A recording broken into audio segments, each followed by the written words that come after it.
ఏం రేజా తమ్ముడు, ఈసారి ఆక్షన్ లో పూణే రిలీజ్ చేసిందిగా. అవును, కానీ ఎంత ప్రైస్ కి పోతానో తెలియదు. మా టీం మేనేజ్మెంట్ కి చెప్తాలే మంచి ప్రైస్ కి తీసుకోమని. థ్యాంక్ యూ సో మచ్ అన్నా. అంత ఒబ్బకురా చోటు. ఏంటి రేజాబాయ్, నువ్వు 2.50 క్రోర్స్ అయితే నేను 3 క్రోర్స్ తో యాక్షన్ లో హ్యాట్రిక్ కొడతా.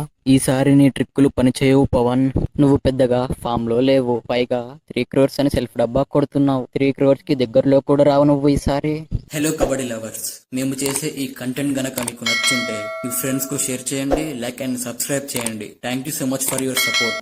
నువ్వు ముందు నా ప్రీవియస్ హైయెస్ట్ ప్రైజ్ ని బ్రేక్ చేసి అప్పుడు మాట్లాడు. నీ హైయెస్ట్ ప్రైజ్ ని కొట్టాలంటే కష్టమే.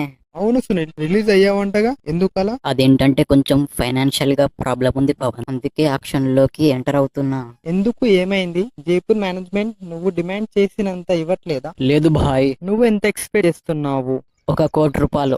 ఓ సునీల్, ఏంటి మరంతనా? నేనే అమౌంట్ కి పోలేదు ఇంతవరకు. నెక్స్ట్ సీజన్ లో నేను యాక్షన్ లోకి దిగుతా, నువ్వు అన్న రేట్ కి పోతా. ఏం అర్జున్, నువ్వు సంజీవి సార్ స్టూడెంట్ వి, నిన్ను యాక్షన్ లోకి రానివ్వడు. నెక్స్ట్ సీజన్ లో రిలీజ్ మాత్రమే అవుతాను పవన్, కానీ ఇన్ని రోజులు నా గురువు వల్ల ఆగిన అంతే. ఏం ప్రదీప్, నీ కంబ్యాక్ కోసం మీ ఫ్యాన్సే కాదు నేను వెయిటింగ్. ఈసారి పక్కా ప్రిపేర్ అయ్యే వచ్చా, నా ఫామ్ ని ఆపడం కష్టం. నేను నా రైడ్ మిషన్ ని ఆన్ చేస్తా, ఎవడు ఆపుతాడో చూస్తా.